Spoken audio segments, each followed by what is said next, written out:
Salut Raphaël. Salut. Salut Roger. Salut Pierre. Roger Martelly, tu es historien, directeur de la publication de la revue Regard. Raphaël Glucksmann, toi tu es député européen élu sous l'étiquette Place Publique. Je vous ai proposé qu'on se retrouve pour un débat que je vais animer. Le débat à gauche, notamment sur la question de la souveraineté, est assez présent en ce moment. De Montebourg à Mélenchon, on voit les mots souveraineté revenir. Libé a même consacré cette semaine un numéro spécial, enfin en tout cas un papier spécial sur le sujet. Même Emmanuel Macron d'ailleurs aujourd'hui parle de souveraineté. La question c'est de quelle souveraineté on parle. Donc c'est de ça dont on va parler. Raphaël, tu as donné une interview il y a peu de temps à l'Obs où tu disais, je te cite, je reprends cette phrase même si elle est peut-être caricaturale dans le fond de ta pensée, mais en tout cas nous, elle a suscité débat au sein de la rédaction de Regard. Tu as dit ce qui doit primer, ce n'est pas l'idéal européen, c'est la nécessité d'être souverain. Tu ne dis pas que ça dans l'interview, je l'ai dit, mais ça donne matière en tout cas à discuter. Et toi, Roger, tu as publié un article sur Regard sur les conséquences du Covid en matière de discours politique et notamment sur la remise en selle de la piste de la démondialisation. Tu dis qu'on a raison de mettre la mondialisation sur la sellette, mais tu t'interroges sur le terme démondialisé et surtout sur le recours politique à la souveraineté nationale et à l'idée de frontières. Alors, du coup, j'ai une première question pour vous deux.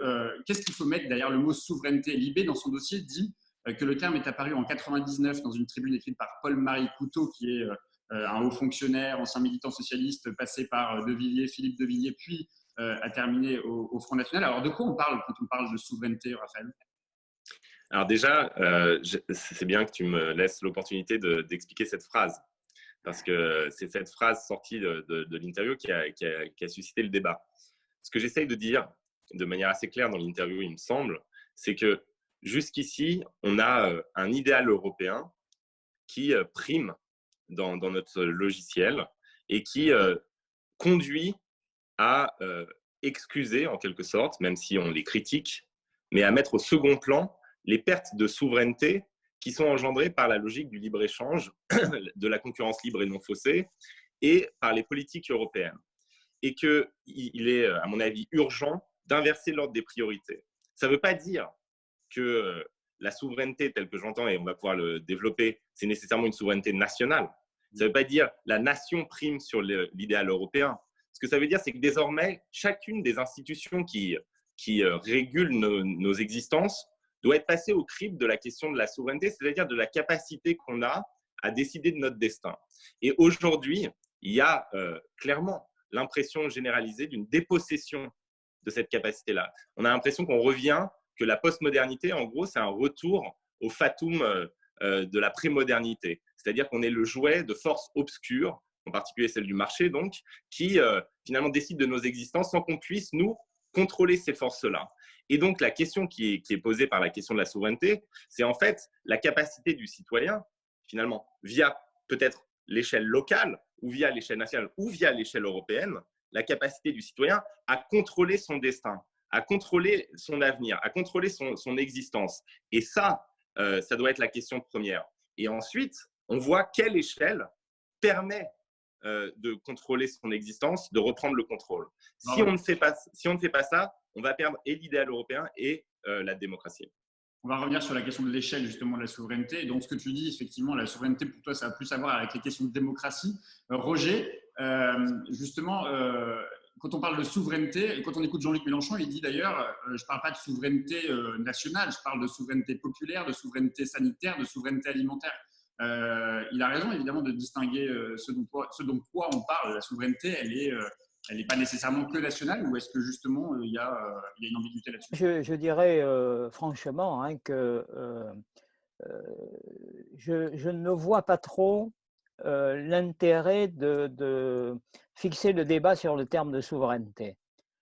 En ce qui me concerne, je n'ai jamais été européiste et en même temps, je ne pense pas que la question soit d'une manière ou d'une autre de revenir à la nation qui a été oubliée. Je m'explique. Pour moi, la souveraineté, c'est le pouvoir de décider et plus précisément d'ailleurs, dans la tradition juridique, on va dire occidentale européenne, c'est le pouvoir de donner du pouvoir. Ceux qui décident, ils le font parce qu'on leur a donné le pouvoir de le faire. Si on prend un problème concret, comme celui de la pénurie des masques, Pourquoi est-ce qu'on n'a pas de masques aujourd'hui suffisamment? Parce qu'il a été décidé bien avant Emmanuel Macron qu'il valait mieux acheter ailleurs des masques à bas prix que de les fabriquer nous-mêmes. Nos décideurs n'ont été soumis à aucune pression extérieure. Ils se sont pliés d'eux-mêmes à l'idée universelle de la rentabilité. Ceux qui ont décidé avaient le pouvoir souverain de le faire et nous avons désigné par la suite d'autres décideurs dont on savait par avance qu'ils avaient la même conception et qu'ils suivraient la même logique.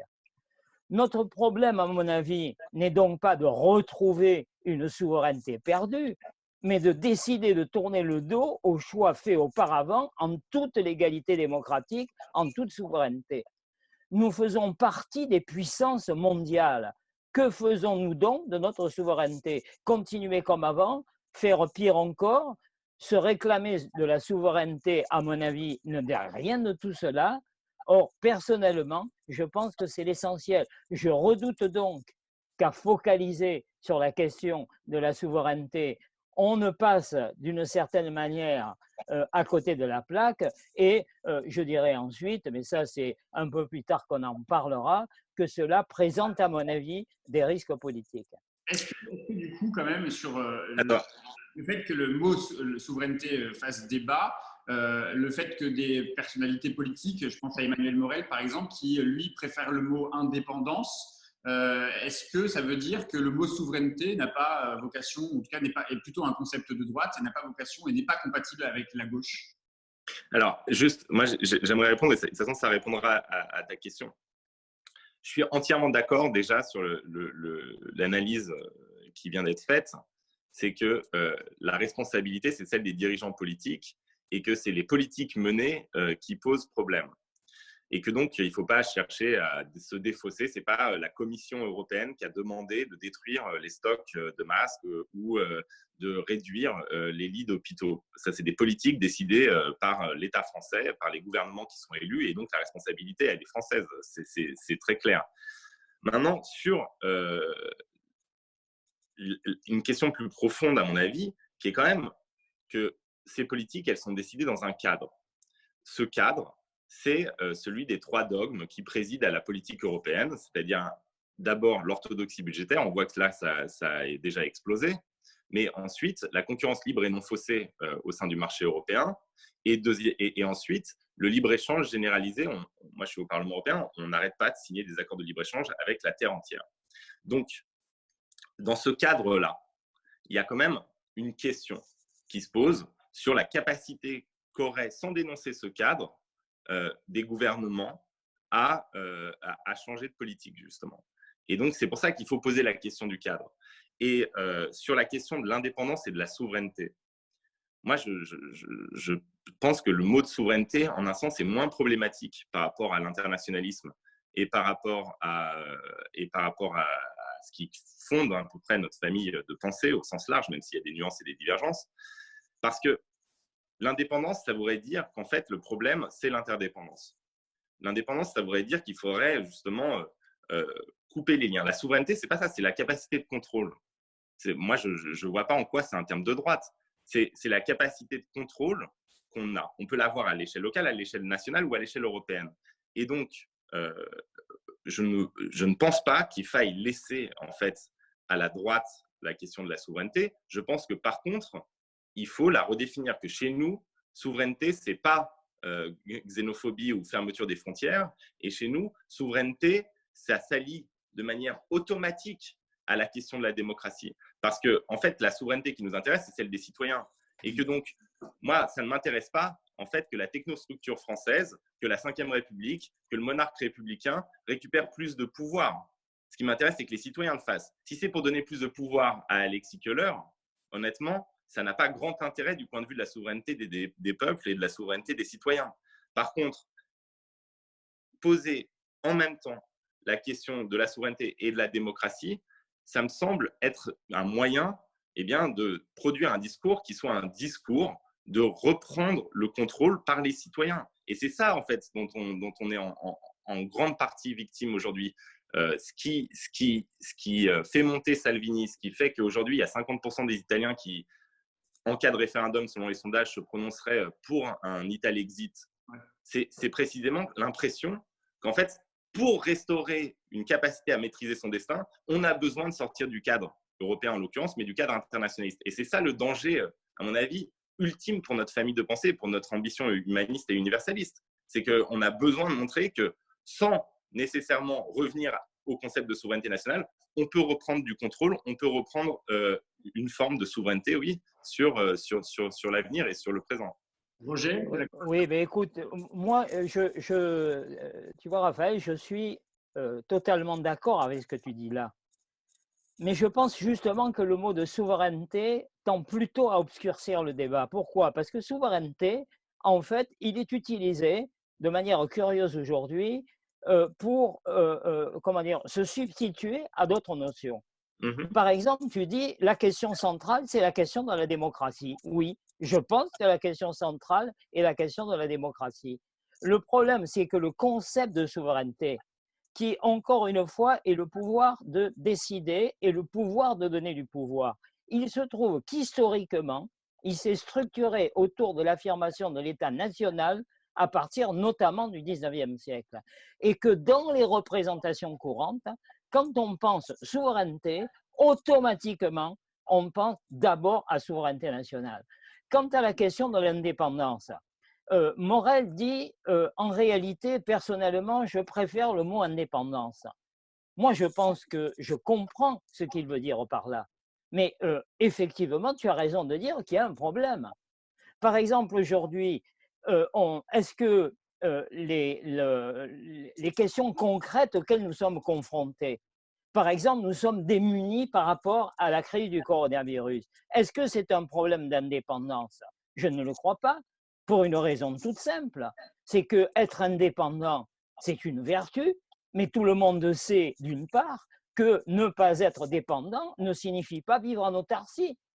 Et j'ajoute que la crise sanitaire que nous vivons nous oblige, me semble-t-il, à considérer, certes, que nous ne devons pas être dépendants, mais que nous ne devons pas pour autant tourner le dos aux interdépendances. L'interdépendance, contrairement à ce qu'on croit, ça n'est pas le contraire de la dépendance. L'interdépendance, ce n'est pas le contraire de l'indépendance, au contraire, je crois que c'est son complément. Par exemple, il faut relocaliser les productions. En tout cas, relocaliser des productions. Et pas seulement, et pas d'abord pour des questions de souveraineté. Mais est-ce qu'on va se contenter de décider unilatéralement de ne plus acheter d'haricots, par exemple au Burkina Faso, au risque d'aggraver la situation sociale d'un pays fragile, alors que 250 millions d'êtres humains voient leur situation alimentaire menacée par suite du coronavirus? Pour relocaliser ce qui est absolument nécessaire, il faut se concerter et pas décider de façon égoïste. Ne pas se concerter au nom de quelque souveraineté que ce soit serait inhumain. Et en plus, à mon avis, ça relèverait d'un intérêt mal compris. Nous n'avons aucun intérêt à ce que la misère s'accumule à un pôle et la richesse à l'autre pôle. Or, c'est ce qui est en jeu aujourd'hui. Voilà. Donc, moi, je trouve que le mot de souveraineté n'éclaire pas les problèmes, crée de la confusion, et à mon sens, il y a un risque dans cette confusion. Vas-y, Raphaël, si tu veux répondre, après je passe. Alors, ouais, juste sur ce que tu viens de dire. Sur les mots, moi je pense qu'il ne faut pas laisser nos adversaires politiques ou idéologiques définir les termes. C'est-à-dire qu'évidemment, ce qu'on entend par souverainisme a très longtemps caché un nationalisme. C'est-à-dire qu'on a remplacé la question de la souveraineté, ce qu'on mettait dans la souveraineté, c'est la question en fait de la seule souveraineté nationale. Et que c'est les gens qui refusaient la vision universaliste, qui se disaient eux-mêmes souverainistes ou qui étaient catalogués comme souverainistes. Il faut remettre les choses à l'endroit, c'est-à-dire qu'en fait, en réalité, ce qu'ils sont, ce sont des nationalistes. Des gens qui pensent que la nation est le seul cadre possible d'expression politique ou d'expression démocratique. Il faut très bien débattre avec eux. Mais la vérité, c'est que ce n'est pas une question de souveraineté, là, c'est une question de national. Ensuite, je pense que dans la Révolution française, l'idée de souveraineté, c'était d'abord l'idée que le pouvoir passait du roi et de ses de cette descendance du pouvoir depuis le roi de droit divin jusqu'à ses sbires dans la société, on inversait et on disait non, la souveraineté, c'est le peuple qui l'a. Et donc, ce n'est pas une notion qui, à l'origine, est nécessairement une notion de droite comme on l'entend traditionnellement. Ensuite, sur la question de l'interdépendance, je suis totalement d'accord, et de la coordination, je suis totalement d'accord. Maintenant, je vais vous juste, pour situer le débat à l'échelle européenne, parce que moi, quand je parle, c'est aussi depuis l'Europe et depuis l'endroit où j'ai été élu pour représenter une vision un peu différente de la vision traditionnelle néolibérale qui domine les politiques européennes. Là, on a eu, parce que je me suis donc inscrit en commission commerce international, parce que ça me semble être un des endroits où vraiment se nouent les problématiques actuelles et où les débats sont les plus violents. Et donc là, on a une réunion avec le commissaire européen au commerce. Et sa lecture de la crise, c'est précisément de dire qu'en fait, les difficultés d'approvisionnement et le fait qu'on manque de masques est lié aux obstacles qui restent à la libéralisation du commerce international. Et que du coup, en réalité, la solution, ça va être d'ouvrir encore plus, d'aplanir encore plus et de permettre, via des règles avec une naïveté mais sidérante, au-delà même des intérêts qui sont en jeu, via des règles plus claires, eh bien, d'approvisionner de manière beaucoup plus régulière nos pays par les pays producteurs. Et pour casser cette logique-là, il va à un moment falloir une crise et un acte de rupture. Et cet acte de rupture, il doit passer par, justement, à mon avis, la capacité qu'on a, nous, à montrer que cet idéal qui est le nôtre de cosmopolitisme, d'internationalisme, enfin, plus que d'internationalisme, d'ailleurs, de cosmopolitisme et d'universalisme, eh bien, n'est pas le cache-sexe employé par la mondialisation néolibérale.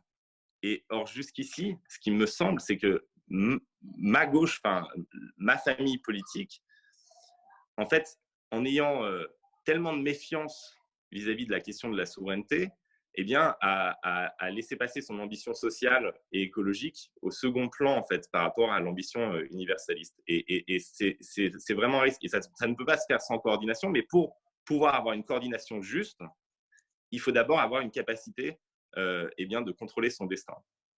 Dans une interview au JDD, un autre acteur justement du concept de souveraineté à travers les mots de protectionnisme économique, Arnaud Montebourg, pour ne pas citer, il a considéré que Trump lui apparaissait que peu aimable, même si certains des éléments de sa politique devaient être considérés comme ceux que l'Europe aurait dû mettre en place. Et justement, il met en valeur son idée de protectionnisme économique ou ce que Mélenchon pourrait lui-même appeler protectionnisme solidaire. On l'a vu, la crise, justement, elle a remis en selle aussi la notion de démondialisation. Est-ce que ça vous paraît être un axe pertinent d'organisation de nos sociétés ? Allez, Roger. Oui, non, ça ne me paraît pas un axe pertinent.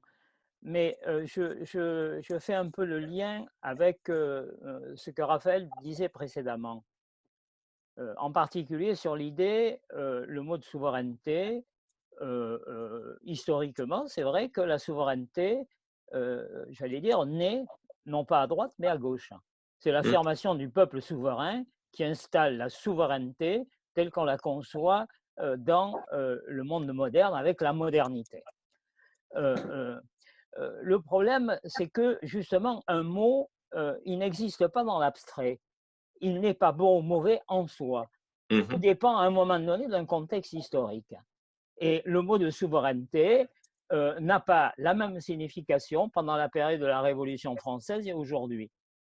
D'une part parce que la réalité a changé, et en particulier la réalité d'articulation des nations et du monde, et d'autre part parce qu'il y a des rapports de force politiques et idéologiques qui s'installent. On dit qu'il ne faut pas laisser la souveraineté à la droite et à l'extrême droite surtout, oui, mais on dit parfois qu'il ne faut pas laisser la nation à l'extrême droite, il ne faut pas laisser le peuple à l'extrême droite, etc.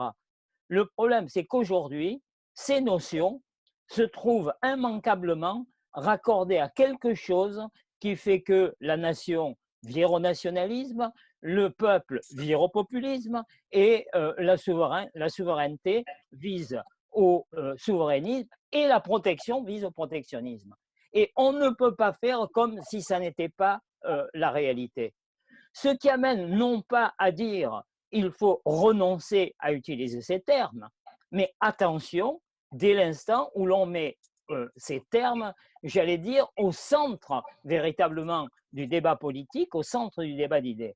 Prenons la question du protectionnisme. Moi, je pense que le protectionnisme, c'est une impasse. Pourquoi? Parce que de quoi faut-il se protéger?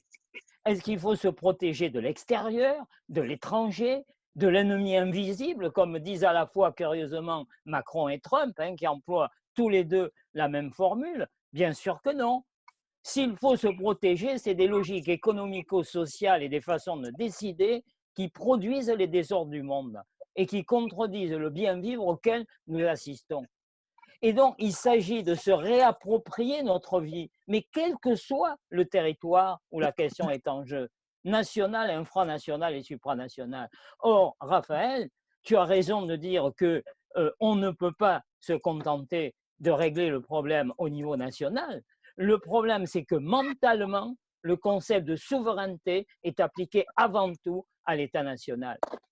On doit, comment dire, il y a toute une série de choses qu'il faut faire et tu en as énoncé quelques-unes. Retrouver le sens du long terme, lutter contre les dogmes de la concurrence libre non faussée, contre l'impératif du budget aux 3% qui, entre parenthèses, est né non pas à Bruxelles mais en France en 1982, etc. Oui, il faut faire tout cela. Et oui, tout ça, nous pouvons l'engager, c'est nous, parce que nous avons déjà le pouvoir souverain de le faire. Le problème, c'est que nous n'y parviendrons pas seuls, comme tu le dis. Et le problème du concept de souveraineté, immanquablement aujourd'hui rattaché à la souveraineté nationale, nourrit un petit peu l'idée que le danger est à l'extérieur et qu'en nous prémunissant de l'extérieur, donc en vivant sur le registre de l'indépendance, j'allais dire nationale, nous allons régler les problèmes. Or non, nous savons que ce n'est pas de cette manière que nous avancerons. Nous le savons, j'allais dire par exemple, dans la crise sanitaire actuelle. Dans la crise sanitaire actuelle, heureusement que ça n'est pas simplement le marché qui décide de la fabrication des médicaments, de la fabrication des vaccins. Et je trouve par exemple que c'est une honte que dans ce moment tragique de l'histoire commune, Trump décide de suspendre le financement de l'OMS comme les USA l'avaient fait pour l'UNESCO. Donc, à mon avis, comment dire, je me garderai de traiter quiconque parle de souveraineté de souverainiste, comme je me refuse à traiter quiconque parle de nation de nationaliste. Je mets simplement en garde contre le fait que nous sommes dans une période où, j'allais dire, spontanément, les mots sont rattachés à des comportements, à des analyses, à des théories, à des idéologies néfastes. Et donc, plutôt que de courir ce risque, je crois que ce qui serait plus juste, c'est de déplacer le débat, j'allais dire, sur les terrains qui sont les terrains fondamentaux, comme nous le faisons, par exemple, par ailleurs, sur la question de l'immigration. Nous avons, sur la question de l'immigration, ensemble, Raphaël, refusé cette idée qui court depuis les années 80, que le Front National ou Rassemblement National pose de bonnes questions, mais qu'il apporte de mauvaises réponses. Non, ces questions sont mauvaises. La question que soulève Roger, alors, les enjeux climatiques, les enjeux liés aux migrations, mais les enjeux aussi sanitaires, quand on voit qu'on est dépendant des États-Unis ou de la Chine sur la question des médicaments, mais aussi les enjeux numériques, quand on voit que, par exemple, tous les États du monde dépendent presque d'une seule région qui serait la Californie. Est-ce que la démondialisation a du sens quand justement on fait les grands défis climatiques, numériques, migration, etc. Avant de te répondre, je veux juste répondre à deux choses. La première, sur les mots qui sont les produits de rapports de force et qui évidemment n'ont pas la même signification en 1789 et aujourd'hui. C'est une évidence et je suis totalement d'accord. Mais moi, je ne me résous pas en fait à ce que le rapport de force sur ces mots-là, on l'ait nécessairement perdu. Et on peut justement l'engager. Et à mon avis, il faut abandonner le moins de mots possible. En particulier, c'est celui de la souveraineté, parce qu'il est intimement lié, en tout cas dans notre histoire, à la question de la démocratie. Et donc, c'est le laisser aux nationalistes, ce mot, c'est à mon avis extrêmement dangereux, parce que qu'est-ce qu'une démocratie qui n'est pas souveraine? sinon une démocratie de façade. Donc, on va nous rétorquer ça d'emblée. Alors, donc pour moi, c'est important d'essayer de justement mener ce rapport de force sur les mots. La deuxième chose, c'est quand tu dis de quoi devons-nous nous protéger. Alors, je suis totalement d'accord sur le fond de l'analyse que tu développes. Mais par contre, de quoi devons-nous nous protéger? Moi, on peut avoir des réponses sur de quoi devons-nous nous protéger. Nous devons nous protéger d'une forme extrêmement dangereuse de dérégulation. Nous devons nous protéger du fait que, eh bien, on nous balance sur notre marché des poulets élevés au Brésil, conditionnés en Roumanie et qui, sur un marché de l'île de la Réunion, coûtent moins cher qu'un poulet élevé sur l'île de la Réunion. On doit se protéger du dérèglement climatique. On doit se protéger. Donc, l'idée d'avoir, et j'en viens à ta question, l'idée d'avoir une forme de protectionnisme écologique, c'est-à-dire une forme de taxe qui privilégie en fait ce qui est produit localement par rapport à ce qui nous est amené de loin, même s'il va falloir ensuite une sérieuse coordination internationale pour éviter le chaos social dans les pays producteurs, ça me semble parfaitement logique et en plus parfaitement nécessaire au regard des enjeux climatiques. Donc, il y a oui, l'idéologie de nos frontières nous protègent, ce n'est pas notre idéologie. Mais par contre, l'idée de dire que, et ça devra nécessairement se faire à l'échelle européenne, ça ne pourra pas se faire à l'échelle nationale, ce n'est pas une question nationaliste, mais qu'il faut installer des mécanismes aux frontières qui taxent les biens importés, sur ceux qui sont dangereux pour l'environnement et qui sont produits de manière par les esclaves des temps modernes, ben oui, il va falloir poser cette question. Et ensuite, à mon avis, c'est vraiment essentiel de le comprendre, c'est que en réalité, on va se retrouver dans une ornière. C'est-à-dire que on a un discours sur la catastrophe climatique. Et si on ne s'empare pas de cette question de la relocalisation et d'une forme de protectionnisme, même si ce n'est pas le terme qu'on va utiliser, eh bien, la cohérence, même sur le discours écolo, et on le voit avec une certaine écologie d'extrême droite qui est en train de monter, la cohérence, ça va être du côté de la démondialisation radicale des nationalistes. Et donc, nous, il faut qu'on arrive à concilier les deux. Et c'est possible, mais à condition qu'on ne s'empêche pas, en fait, d'imposer des protections qui sont à l'antithèse des débats qui ont lieu aujourd'hui, encore une fois, au Parlement européen et au sein de la Commission. Vous l'avez dit tous les deux, justement, derrière l'idée de souveraineté, il y a l'idée de protection et vous avez tous les deux posé la question de quoi faut-il se protéger. Justement, avec la crise sanitaire qu'on traverse, on voit bien que l'idée de fermeture des frontières refait surface. La frontière à gauche, ça peut être une réponse, Roger?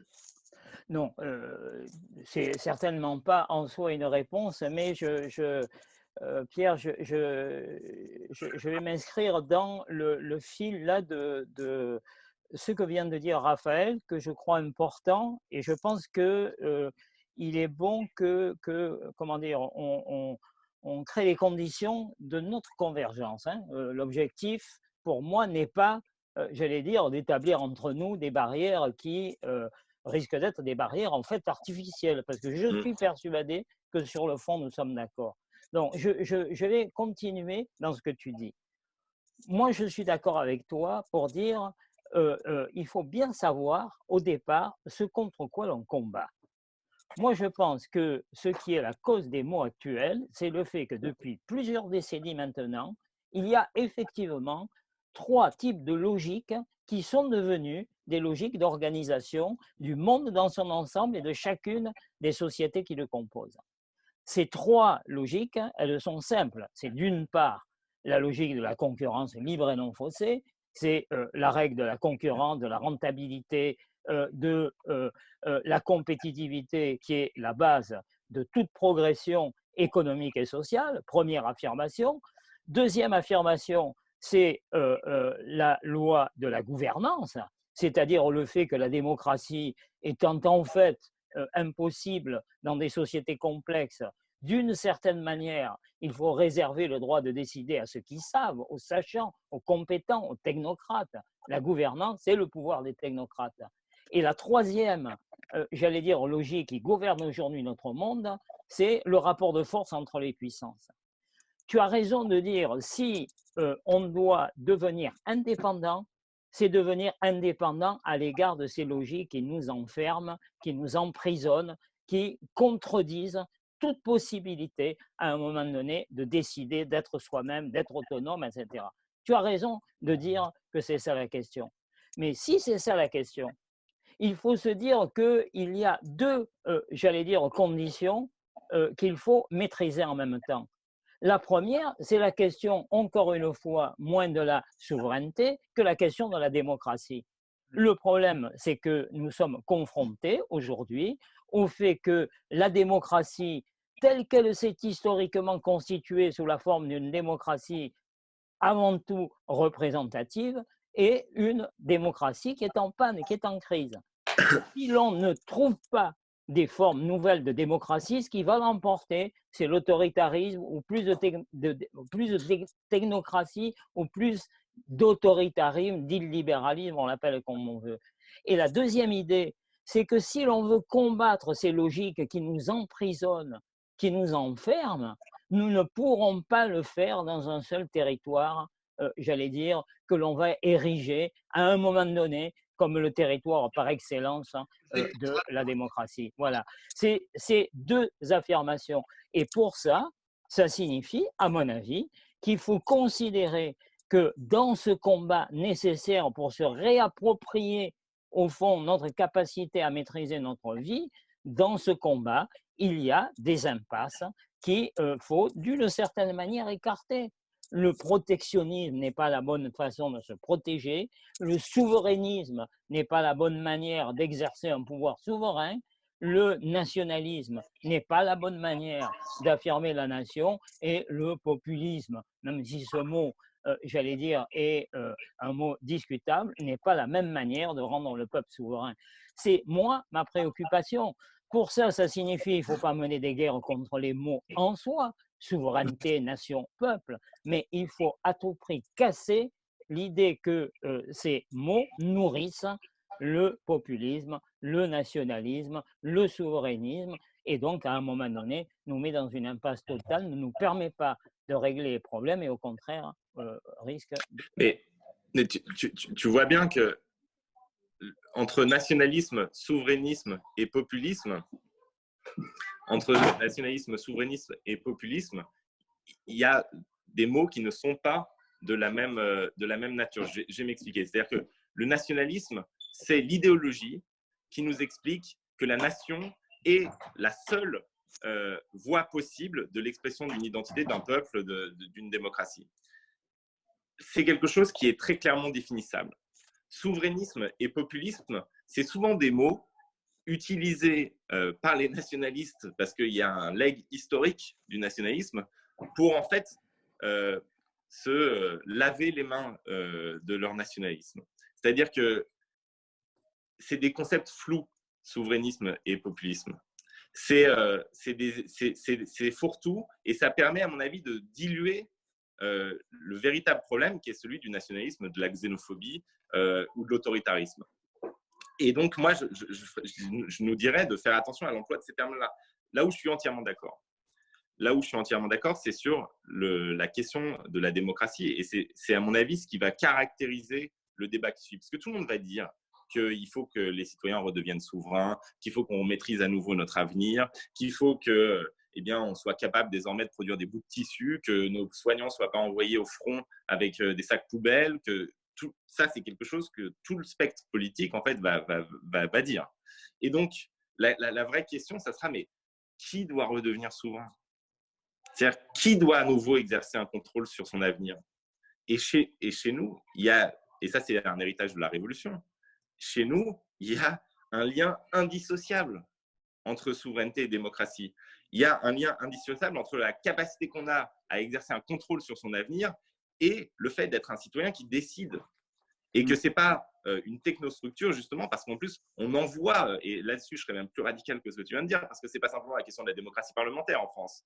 Je suis d'accord sur ta critique du parlementarisme et de la démocratie représentative, qui n'est pas assez démocratique, Mais enfin, en France, on n'en est même pas à ce stade-là. Si on était une démocratie parlementaire comme l'Allemagne ou l'Angleterre, on serait déjà beaucoup plus démocratique que ce qu'on est aujourd'hui. C'est-à-dire qu'il y a chez nous une verticalité telle, un règne tellement puissant, désolé, c'est les enfants qui crient, mais un règne tellement puissant de la technostructure qu'en réalité, on n'en est même pas à ce stade-là de démocratie. On est, nous, encore moins démocratiques que les démocraties qui sont déjà problématiques. Et pour sauver Emmanuel Macron, là, parce qu'on est tous les deux très critiques, c'est que le problème, c'est, enfin, en gros, pour nous, à gauche, ça serait facile de dire que le problème, c'est juste Emmanuel Macron. En réalité, la vérité, c'est qu'Emmanuel Macron, qui nous avait promis une révolution, il est la continuation en pire, mais la continuation de ce règne de la technostructure française. Et finalement, l'attitude sur cette crise, cette incapacité à dire la vérité, juste la parole de vérité, à dire il n'y a pas de masque, il n'y a pas de test, cette certitude que la mission du technocrate, c'est de mentir au peuple pour ne pas le paniquer, pour le rassurer, eh bien, ce n'est pas Emmanuel Macron qui l'a inventé. C'était déjà le cas au moment du nuage de Tchernobyl, et pourtant, on ne peut pas dire que c'était Emmanuel Macron qui était au pouvoir, et c'est le cas au moment du sang contaminé, c'est le cas à chaque crise sanitaire, en réalité, parce que ces crises sanitaires cristallisent et révèlent quelque chose qui est profondément ancré dans l'État français, qui est profondément ancré même dans la culture politique française désormais, c'est pour ça que notre tâche est immense, qui est de cette capacité de l'État et des serviteurs de l'État à penser qu'ils sont dépositaires de la vérité et du destin de chacun d'entre nous. Et donc là-dessus, sur la question de reprendre le contrôle et de redevenir souverain, nous, notre différence par rapport aux nationalistes ou au nationalisme jacobin, ça va être de dire, mais ça ne passera que par une reprise du contrôle par les citoyens de leur capacité à décider à l'échelle même que vous voulez rendre souveraine, c'est-à-dire celle de la nation, mais aussi à l'échelle locale et aussi à l'échelle européenne. Et donc ça, c'est ce qui va nous unir, à mon avis. C'est ce qui va nous unir et c'est ce qui va distinguer notre famille des autres options, que ce soit la continuation de la technostructure au service du libéralisme ou la version nationaliste qui sera dans, finalement, ce qui nous manque, c'est un État encore plus fort avec une capacité encore plus solitaire de décider de l'avenir de tous. Roger, je sais que tu vas tenter de répondre à Raphaël, mais quand même, j'aimerais qu'on avance dans le débat. Et vous avez tous les deux évoqué la question, évidemment, qui tourne autour de la question de la souveraineté, et vous êtes d'accord là-dessus, c'est quand même la question de la démocratie, la question des citoyens doivent être souverains. J'ai envie de vous interroger sur l'échelle, justement, de la souveraineté. C'est quoi la bonne échelle? Est-ce qu'il y a une bonne échelle? Et de quelle échelle on parle quand on parle de souveraineté? Est-ce que la souveraineté est nécessairement nationale? Eh bien, en fait, Pierre, c'est de ça que j'avais envie de parler en écoutant Raphaël. Je vais d'abord dire quelque chose, je vais dire un peu personnel. C'est moi, je viens d'une culture politique qui est la culture communiste française, qui est une culture qui, depuis le milieu des années 30, depuis la période du Front populaire, a tendance, j'allais dire, à accorder une très grande importance à la thématique nationale au nom de la référence à la nation révolutionnaire. J'avoue que pendant très longtemps, j'ai considéré que le avant tout français, le national était, j'allais dire, un terrain cardinal, décisif pour penser l'organisation sociale et pour penser la transformation sociale radicale de la Révolution. Je ne te cache pas, Raphaël, que je ne suis pas, comment dire, je ne nie pas ce passé intellectuel qui reste le mien, mais j'ai pris des distances à l'égard de cette culture. Pour quelle raison? Mais parce que quand la nation s'impose à la fin du XVIIIe siècle en France, elle s'impose parce qu'elle présente, j'allais dire, un triple avantage. Elle devient un cadre d'exercice de ce qui va être l'exercice du peuple souverain, donc un cadre, j'allais dire, privilégié de construction d'une souveraineté populaire, d'une part. Deuxième avantage, c'est qu'elle présente, j'allais dire, un cadre territorial qui est un peu intermédiaire entre un cadre local trop étroit et un monde qui est en réalité une grande abstraction pour l'immense majorité des habitants de la France. Et enfin, troisième avantage, c'est le lieu d'un récit commun qui permet à un moment donné, dans une société divisée par les classes, de penser une communauté de destin. C'est ça qui fait la force du cadre national. Le problème pour moi, c'est que ce cadre national, il s'est trouvé, j'allais dire, d'une certaine manière, travaillé de l'intérieur par deux séries de phénomènes en même temps. D'une part, incontestablement, ce cadre de la démocratie est un cadre qui ne permet plus aujourd'hui, par lui-même, que la démocratie s'engage dans une nouvelle étape. La crise de la démocratie que nous vivons s'est enracinée dans notre cadre national, elle ne vient pas de l'extérieur.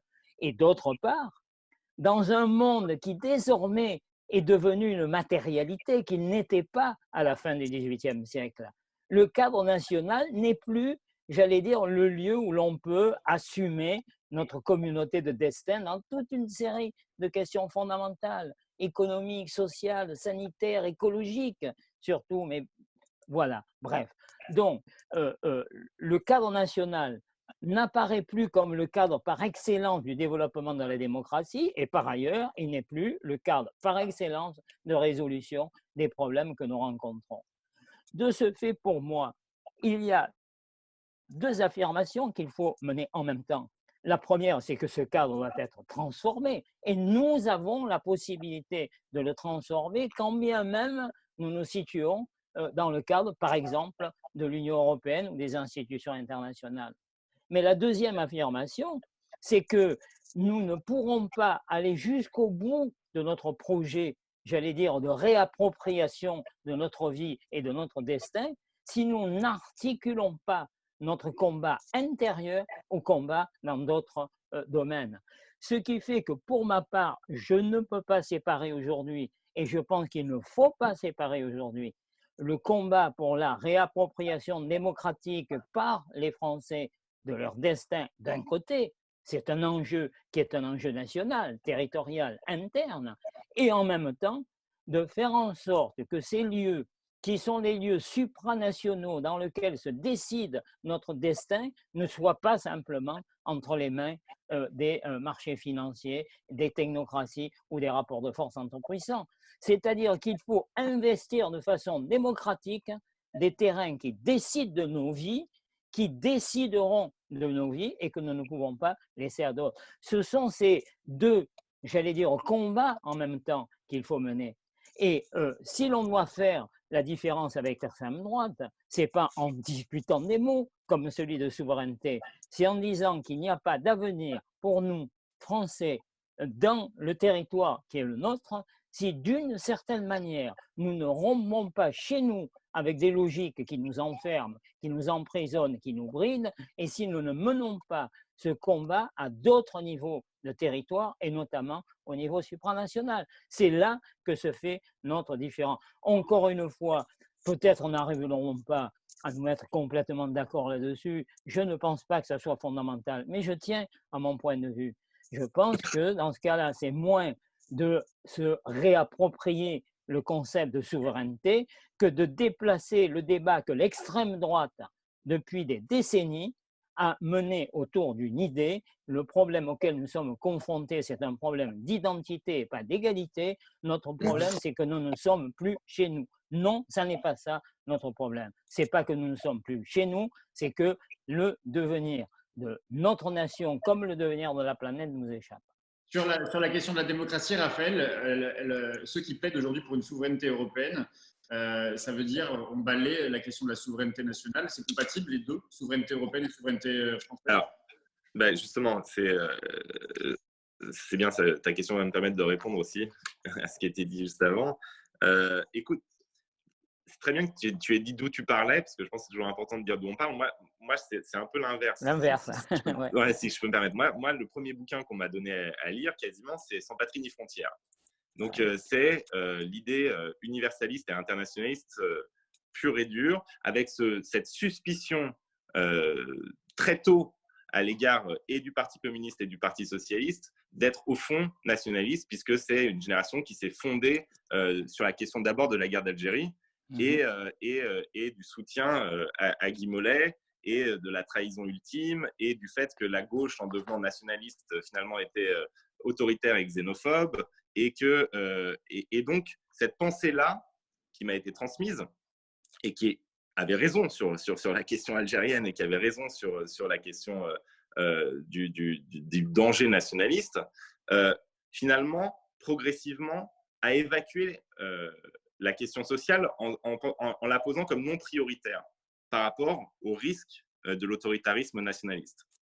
Et moi, j'essaye, tant bien que mal, parce que le propre d'une pensée, c'est d'être capable de penser contre soi-même, justement de faire le chemin, c'est pour ça qu'on va se croiser à un moment, enfin qu'on s'est déjà croisé, c'est de faire le chemin inverse. C'est-à-dire qu'il faut quand même interroger les manques ce que tu as fait toi, ce que j'essaie de faire, du logiciel dont on hérite ou du logiciel dans lequel on s'est formé.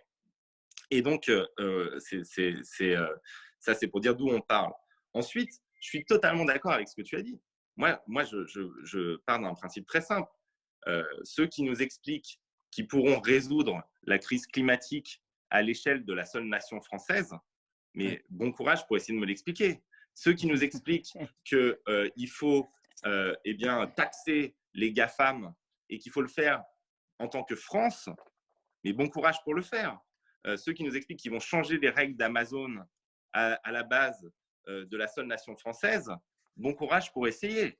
Donc, il y a, si tu veux, un accord profond qui est de dire que la nation peut être la bonne échelle pour certaines décisions, mais que sur les grands enjeux du monde contemporain, eh bien, cette échelle-là ne suffira pas. De toute façon, que c'est donc une idéologie qui voudrait que tout se décide à l'échelle nationale, que ce n'est même pas fondé sur une pragmatique de la volonté de reprendre le contrôle sur des forces qui nous contrôlent de plus en plus.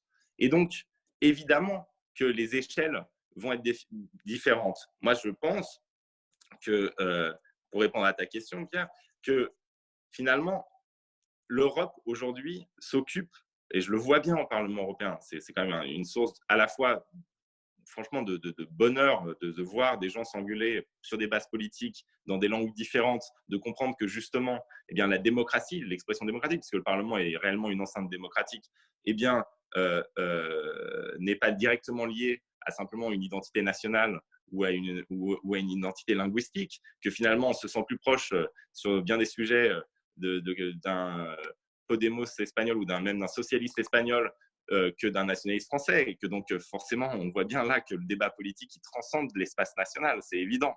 Et en même temps, donc une source d'admiration et une source de frustration ultime, parce qu'en fait au Parlement on s'occupe de tout sans avoir le pouvoir sur réellement grand-chose. Et moi ce que je pense, c'est qu'il faut cette fois-ci, sans œillère ni nationaliste ni anti-souverainiste, j'allais dire, en plaçant l'idéal européen au-dessus de tout, ou même l'idéal cosmopolite, il faut avoir comme moment une redéfinition de où s'exerce le pouvoir en fonction des questions. Et évidemment, je préférerais, moi, une Europe qui s'occupe de beaucoup moins de choses, mais où il y a une vraie échelle de souveraineté de l'expression populaire au Parlement européen sur la question de la transition écologique, par exemple, sur la question de la transformation de l'agriculture, et où là, clairement, eh bien, on comprenne que la responsabilité politique et la souveraineté politique, elles s'exercent à une échelle continentale, que sur d'autres questions, finalement, l'Europe ne s'occupe plus de questions dont elle n'a pas à s'occuper. Et ce que je veux dire, c'est qu'en fait, c'est tout à fait possible de concilier différentes échelles de souveraineté. Et là où je rejoins ce que tu dis, c'est que très souvent, dans la tête des gens, souveraineté et identité sont liées. Moi, j'ai pas mal travaillé sur l'identité et je pense que les deux peuvent être dissociés. Mais en plus, je pense qu'on a une incompréhension et du mot souveraineté et du mot identité en voulant en faire quelque chose de simple. En réalité, on a tous une identité multiple et on peut tous avoir différentes échelles dans lesquelles s'exerce notre souveraineté. Et il y a, pour moi, 4 échelles. Il y a l'échelle locale, il y a l'échelle nationale, il y a l'échelle européenne et il y a l'échelle cosmopolitique.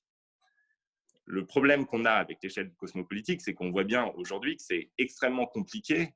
Dans l'idéal, les grandes questions, les mégalas dont parlait Socrate, elles devraient se gérer à l'échelle cosmopolitique. C'est-à-dire que si on veut réellement lutter contre le réchauffement climatique, c'est des règles universelles qu'il va falloir adopter.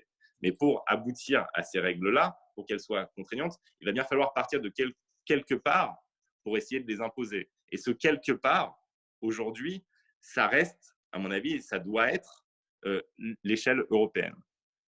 Mais pour ça, il faut qu'on soit capable d'assumer, beaucoup plus que ne l'a fait la deuxième gauche dont je suis issu, une rupture avec le logiciel libéral et néolibéral.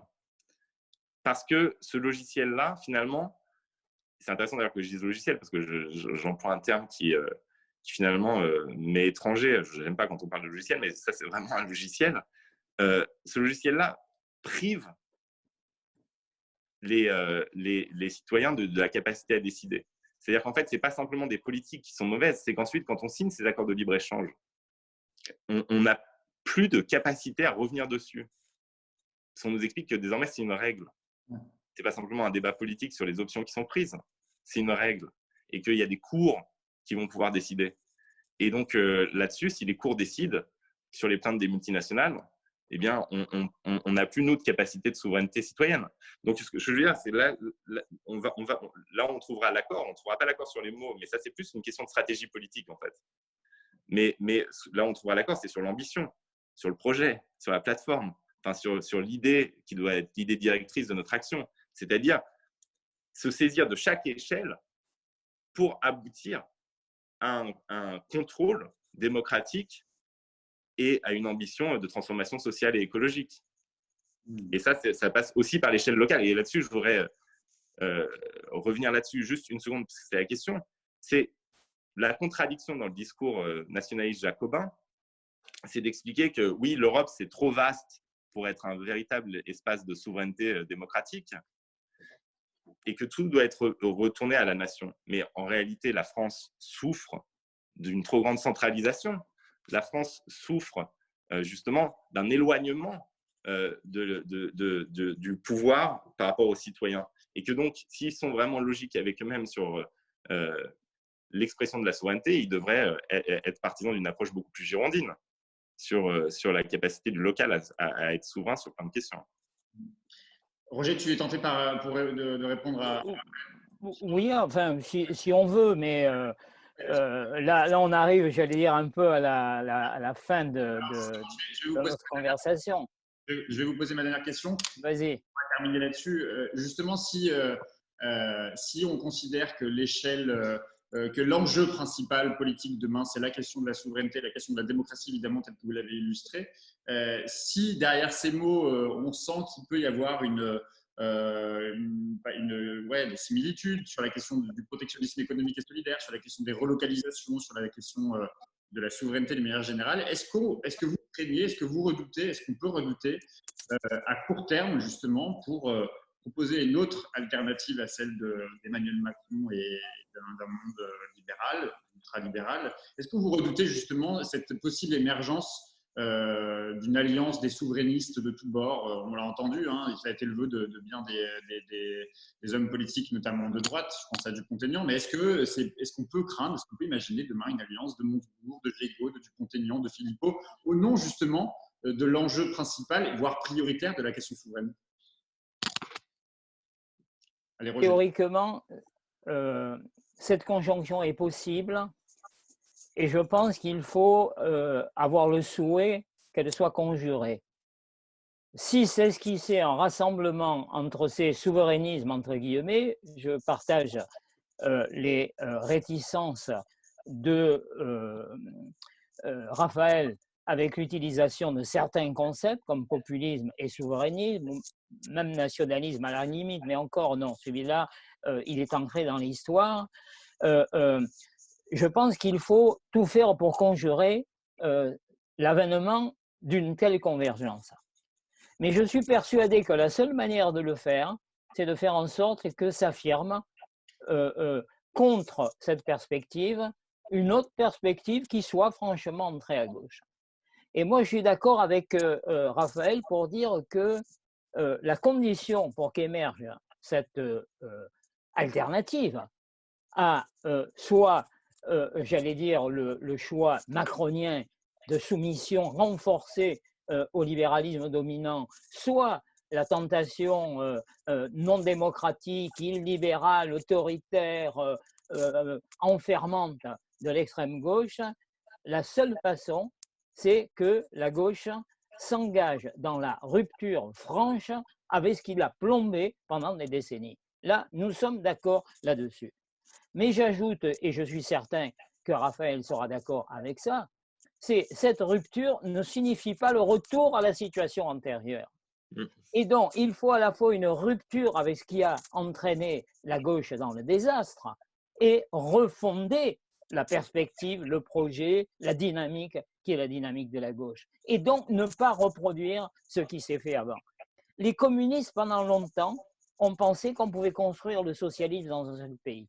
Ils ont eu tort. Cette tentative a échoué. Et on ne peut pas faire comme si elle n'avait pas échoué. Mais en sens inverse, il est vrai qu'une partie de la gauche, notamment autour de l'idée socialiste, de la première ou de la seconde gauche, enfin peu importe, a pensé qu'en sens inverse, par exemple, l'Europe en elle-même pouvait être, j'allais dire, le terrain par excellence d'émergence d'une nouvelle gauche. D'un côté, j'allais dire un enfermement national, de l'autre un européisme. Moi, je pense que les deux se sont avérés être des impasses historiques. Et donc, la question pour nous est d'en tirer les conséquences. La conséquence, c'est quoi?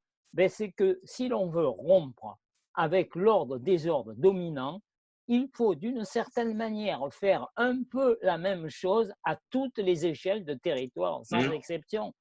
Et qu'il n'y a pas un territoire qui s'avère plus stratégique que les autres.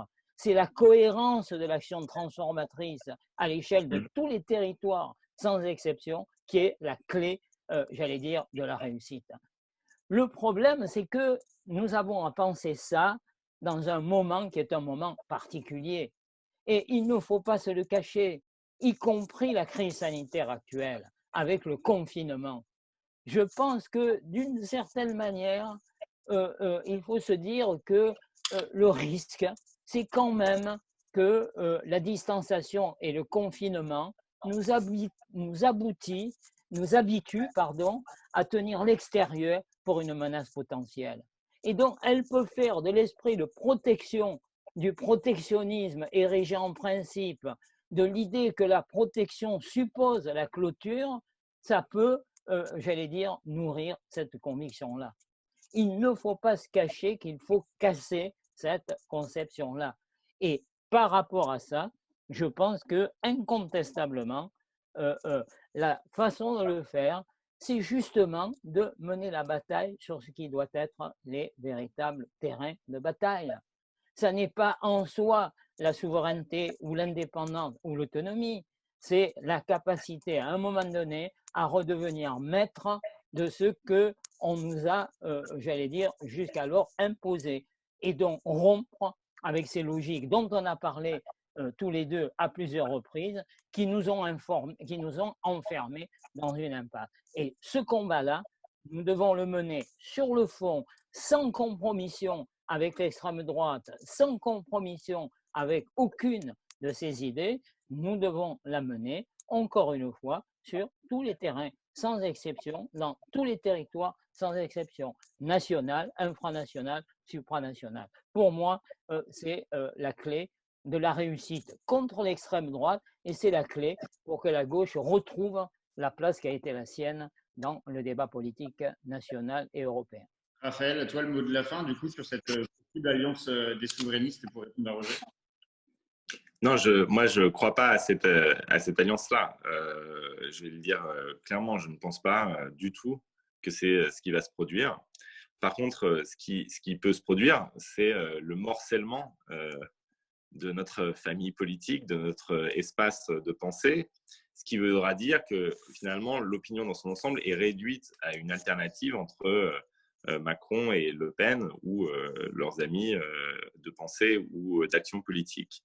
Et donc, tout l'enjeu, je suis d'accord aussi, c'est pas de revenir à ce qui a déjà été fait. Enfin, je veux dire, ce qu'il faut, c'est prendre au sérieux en fait ce qui nous est arrivé en 2017, prendre au sérieux ce que c'est que le macronisme. Je trouve qu'il y a chez nous une tendance finalement à en faire une forme de bouc émissaire absolu qui nous permettrait de ne pas penser à ce qu'il a produit. Ce qu'il a produit, c'est que quand même, quand Emmanuel Macron arrive et dit le clivage gauche-droite n'existe plus, c'est juste un vernis. eh bien, ça semble être une vérité aux yeux d'une écrasante majorité de la population et que c'est pour ça qu'il peut gagner. C'est qu'en fait, ce à quoi il s'attaque, c'est finalement à quelque chose qui avait perdu son sens. Et donc, simplement dire on va effacer la parenthèse macroniste, à mon avis, ça ne suffira pas. Il faut réellement refonder quelque chose de neuf et qui est fondé effectivement sur cette idée que sur tous les territoires, là je partage totalement, la question, ce n'est pas la redéfinition d'un territoire national exclusif, sur tous les territoires, il faut reprendre du contrôle. Et si on veut reprendre du contrôle sur tous les territoires, eh bien ça suppose des ruptures. Et je crois qu'aujourd'hui, en fait, on n'a jamais été aussi proche en réalité. Et là-dessus, on peut même peut-être remercier Emmanuel Macron de la clarification à laquelle il oblige chacun d'entre nous. Parce qu'en fait, dans une situation nouvelle, on est obligé de s'interroger sur ce qui n'a pas fonctionné en fait dans cette forme de suivisme idéologique d'une partie de la gauche vis-à-vis du libéralisme. Et du coup, ce qui va être produit, en particulier grâce à la matrice écologiste, eh bien, c'est un véritable projet d'alternative. Et sur ce véritable projet d'alternative, ça supposera d'entrer en rupture à tous les échelons. Oui, en rupture, et ça, il faut qu'on l'admette, en rupture avec les traités européens, en rupture avec les logiques qui dominent l'Union européenne aujourd'hui, et aussi à l'intérieur de la France. Et c'est pour ça que c'est essentiel, et à mon avis, ça doit être le point de convergence de l'ensemble de la gauche et des écologistes. C'est en rupture avec cette 5e République, en rupture avec cette culture non démocratique de la politique française, et que cette fois-ci, contrairement à ce qui a été fait quand même à chaque fois que la gauche a pris le pouvoir, où elle s'est finalement moulée très bien dans les institutions existantes, cette fois-ci, l'objectif numéro 1 d'une reconquête politique, ce sera de rendre le pouvoir aux citoyens. Et que donc, du coup, il faut s'engager là-dessus, au moins tous, c'est-à-dire la capacité qu'on aura à restaurer la démocratie française en cassant la logique institutionnelle actuelle et en cassant la culture politique technocratique. Et ça, c'est, à mon avis, un point qui doit être le point de convergence. Chacun vient d'une histoire politique, idéologique, culturelle différente. Si au moins on est capable de s'accorder sur l'urgence climatique, écologique et sur ce point démocratique, c'est suffisant en fait pour créer un mouvement de bascule. Et là-dessus, n'ayez pas d'illusions, sur ce terrain-là, on sera les seuls. Ce n'est pas Emmanuel Macron et l'extrême droite qui iront sur la question de la démocratie. Alors, je pense qu'on pourrait continuer encore longtemps. C'était vraiment intéressant. Merci à tous les deux pour cet échange dense et riche qui, à mon avis, ne va pas manquer de réagir du monde. Merci à tous les deux. Merci Raphaël, merci Pierre. Merci à toi. Merci à vous. Salut. Ciao.